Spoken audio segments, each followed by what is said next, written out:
Hola, hola, ¿cómo están amigas y amigos de la República? Bienvenidos una tarde más aquí a Fuerte y Claro. Yo soy Manuela Camacho y como siempre los acompaño desde las 3 de la tarde. Ayer me despedí de este programa diciendo que para hoy a esta hora ya íbamos a saber quién era nuestro nuevo presidente encargado de manera interina, por lo menos hasta el 28 de julio. Y ayer que hablábamos, analizando un poco el panorama, se especulaba que quien iba a asumir ese rol iba a ser María del Carmen Alba. Era, según lo que habían dicho las bancadas y lo que se rumoreaba y las fuentes internas del Congreso, era quien tenía mayor capacidad de gestionar acuerdos con diversas bancadas. Con eso no sucedió. Lo de ayer de verdad que parecía un partido que nos tenía todos ansiosos en la votación en el Pleno y que, bueno, al final el premio mayor era la banda presidencial para el más impresentable, porque entre los dos que terminaron en la segunda vuelta, María del Carmen Alba y José Balcázar, José María Balcázar, nuestro actual presidente, la verdad que sumaban una serie de antecedentes de terror por diversos motivos, pero ambos con un elemento en común, el desprecio por la humanidad, en el caso de José Balcázar, por las mujeres, por las niñas, las adolescentes, y en el caso de María del Carmen Alba, por la ciudadanía en general, por las personas a quienes les recordamos ayer, llamaba de manera muy discriminatoria blancos e indios, ¿no? Pero bueno, lo que terminó sucediendo ya para resumir, porque ya eso pasó ayer, es que ganó en la segunda vuelta de la votación interna de la mesa directiva del Congreso, José María Balcázar. Nuestro nuevo presidente, señoras y señores, es un hombre de 83 años que abiertamente ha defendido las relaciones sexuales con menores de edad, que en realidad no es otra cosa que defender el abuso sexual, que ha asegurado que las menores de edad están en capacidad para consentir relaciones con hombres adultos, que ha banalizado incluso que estas relaciones se den entre profesores y alumnas. Imagínense ustedes, en un país como el nuestro, en el que 500 niñas en Condorcanqui, Amazonas, han denunciado violencia sexual de sus profesores. Una persona que se abstuvo de votar por subir la edad mínima para que las adolescentes pudieran casarse legalmente, una medida que finalmente se aprobó, que buscaba protegerlas de ser sometidas, obligadas a esta clase de uniones de hecho, que son en realidad no son otra cosa que formas de tapar abusos y manipular la mente, la psiquis de una menor de edad que no está preparada. Sobre todo eso vamos a hablar en breves instantes, pero no es solamente esa la rama que nos preocupa. A mí en lo personal esa me preocupa muchísimo, pero el problema es que José María Balcázar viene con un prontuariado de otro tipo de delitos de los que ha sido acusado. Es decir, no es solamente la gravedad de esto, sino el hecho de que ha sido destituido como juez supremo del Poder Judicial, de que fue expulsado del Colegio de Abogados de Lambayeque y una serie de datos que tenemos más y que hoy vamos a poder desmenuzar con calma. Antes de dar pase a mi invitada, quiero que escuchemos brevemente lo que fue su primer discurso en el que francamente yo escuché a un hombre divagando sin saber qué decir, hablando de cosas que no tenían nada que ver, ocupando 30 minutos de mensaje para no decir absolutamente nada. Vamos a escuchar. Ahora me encuentro sumamente motivado porque mis amigos y colegas me han dado este honor de poder llevar en el pecho la blanca y roja del Perú. Y yo soy un hombre que he leído seguramente bastante como para decir ahora, estamos en las mejores épocas todavía en el Perú. Nos ha llegado la bendición de Dios, amigos. Ha llegado el Internet. El Perú tiene, claro que los tiene. Hay gente valiosa en el Perú que hay que convocar, amigos. Ya no estamos en los tiempos para pelear. Aquí no hay derechas ni izquierdas. Ese término de derecha y de izquierda lo crearon los franceses en la Revolución, ¿recuerdan ustedes, francesa? Que eso no tiene ningún tipo de sustento ideológico, no hay. Entonces, amigos, yo creo que aquí, me permito no cansarlos, pero sí decirles de que me siento honrado con el voto de ustedes para hacer y reescribir este nuevo Parlamento y que pueda decir a los peruanos, Oiga, si es posible construir una democracia. El Perú tiene, claro que lo tiene. Claro, ¿cómo no va a decir Balcázar que no existe derecha ni izquierda si desde hace mucho tiempo la izquierda que él supuestamente representa vota en bloque con el fujimorismo? ¿Hay algo grave de lo que ha sucedido ayer dentro del Congreso y la elección de la mesa directiva? Que sí, efectivamente, está estipulado en el reglamento del Congreso, pero no puede ser posible que la ciudadanía no tenga acceso a la votación final, no sepamos qué bancadas fueron las que finalmente terminaron por darle su respaldo a José María Balcázar, porque en la primera votación ninguno de los dos alcanzaba, ninguno de los cuatro en realidad alcanzaba los 54 votos y Balcázar tenía 46, Mari Carmen tenía 43, no alcanzaban los 54. Y ya en la segunda votación, evidentemente hubo una serie de arreglos, de pactos, de movidas y jugadas internas que hicieron que Balcázar tuviera amplia mayoría. La ciudadanía, por una mera cuestión de transparencia, debería poder tener acceso para saber qué bancadas van a ser las que luego, oh, qué sorpresa, misteriosamente obtengan ministerios, obtengan cargos dentro del Ejecutivo. Todo eso poco a poco lo vamos a ir sabiendo. Pero bueno, hoy tengo el gusto de que me acompañe conectada esta tarde Beatriz Ramírez Guaroto, quien es abogada constitucionalista y con quien además hemos ya conversado previamente sobre materias que atañen a la educación sexual integral y el género, ¿no? Creo que también es un enfoque muy importante de abordar ahorita con lo que está pasando, con la premisa de que nuestro presidente es una persona que abiertamente avala las relaciones sexuales con menores de edad. Beatriz, ¿cómo estás? Muy buenas tardes. Muy buenas tardes, ¿cómo estás? ¿Qué tal, Manuela? Qué gusto en un día que no es nada positivo para la mayoría del Perú, probablemente. Lamentablemente sí. Cuéntame cuáles son tus primeras impresiones. Como yo decía, creo que aquí pues hay una mezcla interesante en tu análisis que va del lado de lo legal, de lo constitucional, pero también en materia de género y cómo nos puede preocupar lo que esto significa para las niñas, adolescentes y mujeres en el país. Para mí es como una situación en la que siempre perdemos. Ok, de hecho yo creo que en lo que tú has dicho, Manuela, es un buen resumen porque no había forma de ganar el día de ayer. O sea, cuando hemos visto la elección que nos la hemos seguido entre la congresista Alba y el congresista Balcázar, no había ninguna buena opción. Resumamos primero cuáles han sido sus roles dentro del pacto que nos gobierna.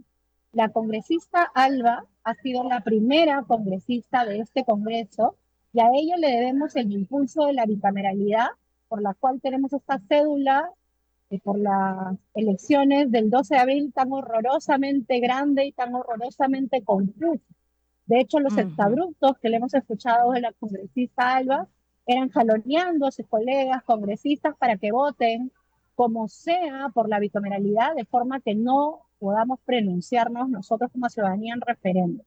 Entonces, la congresista Alba representa el no querer escuchar la voz de la ciudadanía y el impulso a estas reformas por las cuales ella consistentemente ha defendido que sea el Congreso el que tome las decisiones. La bicameralidad es algo que ella ha defendido desde el inicio y ha sido una de las principales gestoras. De hecho, como mencionaba Manuela, varias de las fotos en donde la vemos jaloneando a las colegas son justo para que voten por la bicameralidad, porque si no hubieran logrado la vocación calificada las tantas veces que lo han intentado, nosotros como pueblo hubiéramos tenido que votar en referéndum y el Congreso estaba desesperado porque esto no llegue a referéndum, porque sabían que jamás íbamos a aprobar una reforma en los términos en que han planteado la bicameralidad. Y por el otro lado, el presidente que se ha electo el día de hoy, el presidente que hoy día tenemos, el congresista Balcázar, a él le debemos el Tribunal Constitucional que tenemos. Él fue el congresista encargado de la elección de los magistrados del Tribunal Constitucional y eso no es ningún mérito, más bien yo diría que es un demérito, porque ese proceso nos ha llevado a tener un tribunal cuya mayoría ha convalidado varias de las normas más cuestionables de este Congreso y ha actuado en realidad más como una seguidilla de decisiones parlamentarias. Cuando nosotros decimos que se ha roto la institucionalidad de poderes, lo que nosotros tenemos ahora es un tribunal que no controla la constitucionalidad de las leyes. Bueno, ¿cómo se eligió eso? Con una repartija, dirían algunos, tomando la situación que se hizo antes, de muchos años atrás, de tú para este sector, esto para este sector, tal magistratura para este sector. Ya, eso se lo debemos al hoy congresista Balcázar. Entonces, ambos, el día de ayer, representaban lo peor que hemos tenido en la sesión congresal, marcada por la defensa de ciertos intereses de grupos de sus propias organizaciones políticas, no nuestros intereses. Y eso sin examinar lo que tú has mencionado, ¿no? Ya, sin entrar a los episodios de sus propios perfiles, ¿no? Correcto. Quería revisar contigo un poco estos antecedentes que tienen que ver con la idoneidad de José María Balcázar para el cargo, ¿no? El día de ayer el Colegio de Abogados de Lambayeque lanzó un comunicado en el que abiertamente advertía sobre lo que estaba sucediendo. Hola. Exactamente, sí. Lo que sucede, sí. ¿Me logras Ay, escuchar? perdón, perdí la señal. Sí, te quería contar que quería que analizáramos juntas ese documento en el que ellos advierten y avisan, ¿no? Que están en contra de esta candidatura y que no consideran que debería una persona con estos antecedentes ser escogida. Y hablan sobre cómo en el periodo 2019-2020, cuando fue decano, cometió una serie de infracciones éticas, civiles y penales. Pero hay una acusación grave, Beatriz, que quisiera que de repente tú nos puedas explicar un poco mejor, que habla de presunta apropiación de fondos institucionales, que dice que este señor habría abierto cuentas propias y le habría pedido a las personas que tenían que hacer pagos frecuentemente dentro de la colegiatura que le depositaran, y estas son denuncias que se hicieron directamente al Colegio de Abogados, que le depositaran a él, a sus cuentas. Es una acusación bastante grave que finalmente logra que lo expulsen de manera definitiva. Tal cual. Lo que hay que decir, Manuela, para que todo el mundo se ubique, es que el congresista Balcázar es abogado. Entonces, todas las personas que somos abogadas tenemos que ejercer siempre vinculadas a un colegio profesional. El señor Balcázar pertenecía a este colegio de abogados, el Colegio de Abogados Lambayeque. Y cuando tú perteneces a tu gremio profesional, tú puedes postular a la junta directiva. Él en su momento postuló a la junta directiva y fue electo. Pero durante el transcurso de su gestión, tu colegio señala que él ha cometido una serie de irregularidades que son las que tú has cometido, o que tú has señalado, ¿no? Que su misma institución señala que él ha cometido. Entonces, él ya no pertenece al gremio del cual fue directivo, o sea, él fue decano en su colegio y su mismo colegio lo ha expulsado porque considera que le ha, digamos, faltado a los deberes más básicos del gremio más inmediato al que pertenece, ¿no? Porque tú usualmente te colegias en el lugar territorial donde ejerces la profesión, ¿no? Si bien él es cajamarquino, entiendo que él toda su carrera la ha hecho en Lambayeque y por eso se colegió allí. Que te expulsen de tu gremio profesional, más allá de si te meten a la cárcel por eso, es, digamos, un antecedente un poco penoso. Y además hay que considerar que en el caso del hoy presidente Balcázar, pues congresista también, él ejerció como juez mucho tiempo. Y los jueces, para que la ciudadanía lo sepa, pasan cada 7 años por un periodo de evaluación que nosotros le llamamos ratificación. El puesto de juez, jueza o fiscal en el Perú no es eterno.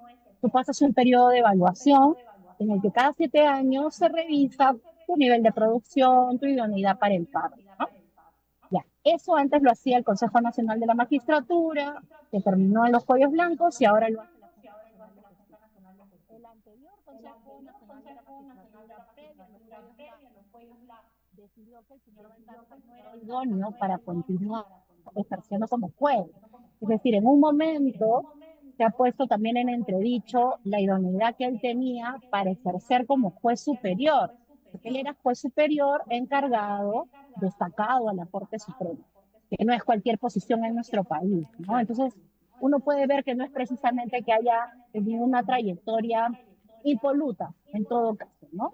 Y así ha llegado al Congreso. Y dentro del Congreso ha tenido esto que hemos comentado del Tribunal Constitucional, con las declaraciones, además, y votaciones tan cuestionables que ha tenido durante estos 4 años, ¿no?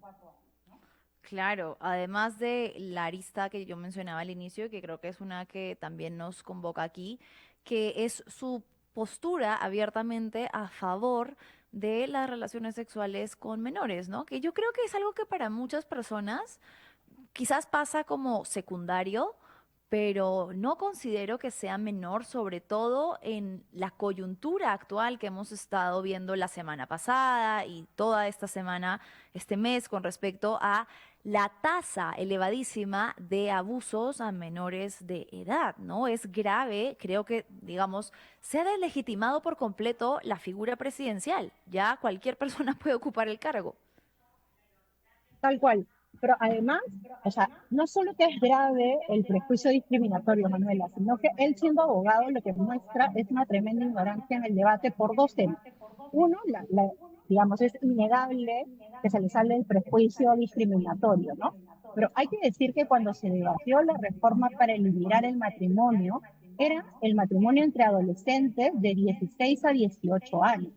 Nuestro país tiene prohibido el matrimonio infantil desde hace más de 20 años. Es decir, cuando se debatió la reforma legal sobre la que el señor Balcázar estaba hablando, el que te estoy diciendo que ha sido juez de la República, el que ha sido decano de un colegio de abogados, parece que no se enteró de algo que debería saber toda abogada y todo abogado. Desde hace más de 20 años en el Perú la edad mínima para casarse era 16 años.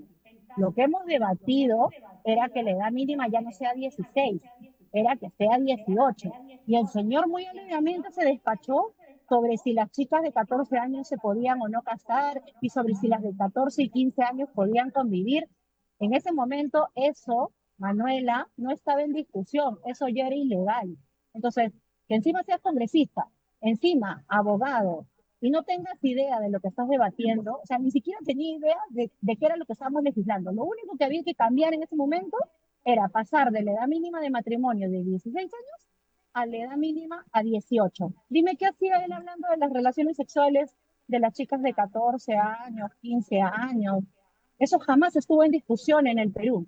Pero eso te muestra el precario nivel que tenemos el día de hoy y además que se suelta, es una ocasión perfecta para soltar todos los prejuicios respecto de la violencia y la normalización de la violencia y el ejercicio de poder respecto de personas adultas con adolescentes, ¿no? Pero ni siquiera era un tema de discusión, o sea, doble foul, ¿no? Un foul por sexismo y un foul por ignorancia jurídica. Claro, lo que ha denotado es ignorancia, ha destilado ignorancia, porque además incluso afirmó que esto estaba sustentado médicamente, pero al día de hoy no ha podido entregar un solo estudio que avale lo que él señala, ¿no?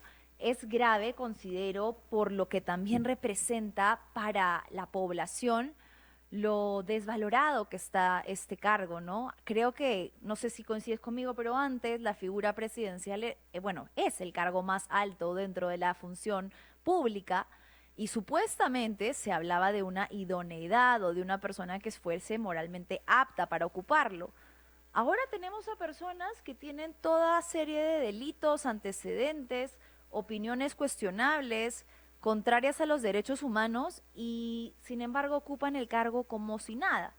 ¿Cómo ves tú, Beatriz, posiblemente la situación hacia el 28 de julio? ¿Crees que sea alguien que se mantenga en el poder, que los grupos de poder lo vayan a mantener en el cargo? A ver, lo que creo que hay que ratificar lo que tú has dicho, Manuel. O sea, yo diría que aunque la Constitución dice que la presidencia es el cargo más importante de la República, eso ya no es verdad. O sea, la población, la ciudadanía tiene que saber, Manuela, que vivimos en un régimen parlamentario. La Constitución dice que somos un régimen presidencial en donde la presidencia personifica a la nación, pero eso ya no es verdad. En los últimos 5 años, quien lleva la batuta de gobierno es el Congreso de la República. Por eso el Congreso puede sacarte y ponerte un presidente, ya sea elegido por voto popular o ya sea el presidente que ellos nos han puesto, que son los presidentes de reemplazo. No es verdad ya, Manuela, que la presidencia sea el cargo más importante, ¿no? Y creo que eso hay que tenerlo bien presente al momento de votar, ¿no? Viendo lo que tú decías, hay que tener presente que lo que nosotros tenemos que hacer es votar el 12 de abril sabiendo que la presidencia ya no es el cargo más importante. el cargo más importante está en el nuevo Congreso, en los senadores y senadoras. En esas 60 personas se va a concentrar el poder real de poder rearmar en algo el sistema político de este nuestro país. Si este señor Balcázar durará o no, la verdad que yo creo, como cualquier ciudadana, porque eso no es un tema jurídico, es eminentemente análisis político, que dependerá de qué tan conveniente sea o no para la campaña electoral de quienes hoy día están en el Congreso, que han elegido y han sacado personas no por nuestro interés, sino porque les conviene para cierto momento y para legitimarse en cierto aspecto en su campaña electoral. Pero lo que sí podemos hacer, Manuela, es que la ciudadanía tenga absolutamente claro que lo único que podemos hacer es votar con un cierto nivel de claridad, que la elección, de las 5 elecciones que tenemos el día 12 de abril, la única que interesa, de verdad, de verdad, de verdad, es la del Senado. Y de preferencia que coincida Senado con la presidencial, pero sabiendo que más importante es la del Senado. Esas 60 personas que son senadores, mejor si coinciden con la de la presidencia, pero si no coinciden, ya tienes que saber que las más importantes son esas 60 personas senadoras. Ya no es verdad que la presidencia es el cargo más importante de la nación del Perú. Eso ya no existe, ya no Ya pasa. no, sí. Lo dice la No, letra de la Constitución, pero eso ya no es verdad. es algo accesatario que lo ponen según intereses particulares y bueno, finalmente así es como lo manejan. La pregunta final que te quiero hacer, Beatriz, sí tiene que ver un poco con la Constitución per se. Ahora que los congresistas han abierto esta puerta de la censura, ¿podría volver a suceder esto una incierta cantidad de veces cada vez que no estén de acuerdo o no, digamos, no sé, o acuerden dentro del pacto que es conveniente cambiar al presidente? Y lo otro, ¿crees que Exactamente. va, Sí. sí, crees que vaya a haber de repente hacia futuro? Porque creo yo que más allá de lo que está pasando ahorita, cuando elijamos democráticamente a un nuevo presidente, va a tener que hacer algo el Congreso con la figura de la vacancia, pero no lo van a querer hacer. Tal cual, por eso es tan importante, empiezo por lo segundo y retomamos lo primero que señalaba tan agudamente Manuela. O sea, lo segundo supone que por eso tenemos que votar bien a los senadores y senadoras. La verdad es que los diputados no son nada importantes. Suena horrible lo que estoy diciendo, pero en el modelo que este Congreso ha aprobado, las senadoras y los senadores le pueden cambiar todas las normas que los diputados y diputadas aprueben y no pasa nada. La última palabra la tiene el Senado. Los diputados y diputadas pueden proponer lo que les da la gana A y el Senado puede aprobar Z. Y queda lo que dice el Senado. Esas 60 personas se comen a lo que te dijeron más de 100 personas en la Cámara de Diputados. Y no interesa, no hay ningún nivel de diálogo, es imposición. 60 personas valen más que lo que le dijo el 12 de diputados. Entonces, a tu pregunta es, ¿qué necesitamos? ¿Reformas constitucionales que nos arreglen este tema de la vacancia, de la censura? Sí. ¿Qué necesitas para reforma constitucional? Votos de la Cámara de Senadores, nuevamente.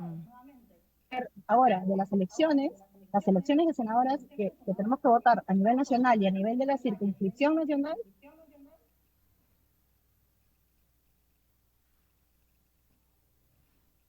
Uy, es perdimos un importante. poco. Porque Ok. porque de esas personas depende cualquier reforma. Y sobre lo primero que decías, Manuela, este Congreso puede cambiar a Balcázar y ponernos a Pepita y luego a Lucho y luego a Juana y después a Jimena, y las veces que les dé la gana. La única forma que tenemos de evitar que esto pase de julio, 28 de julio me refiero, en adelante, es tener una buena Cámara de Senadoras y Senadores que logre hacer una reforma constitucional que desmonte todo este desorden que ha empezado desde que María del Carmen Alba era presidenta de este Congreso, la primera presidenta de este desmadre en el que estamos viviendo, ¿no?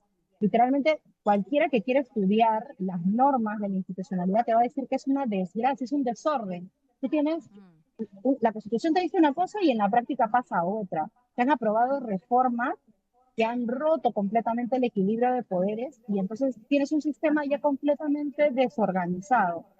El único espacio que va a poder reformar eso es una Cámara de Senadores mayoritaria. De esas 60 personas tienes que tener una buena y sólida mayoría. Sin eso, vamos a seguir en esto una y otra y otra y otra vez. Así es. Ojalá que no suceda, pero nada nos lo garantiza con este Congreso tan paupérrimo que tenemos. Beatriz, te agradezco muchísimo tu tiempo y haberte conectado con nosotros para tratar de explicar un poco de la locura que estamos viviendo y te envío un fuerte abrazo. Gracias a ti, Manuela. Igualmente, que vengan mejores tiempos para el Perú. Y el 12 de abril, Ojalá. ese día, recuperamos, ojalá, algo de lo que nos han quitado.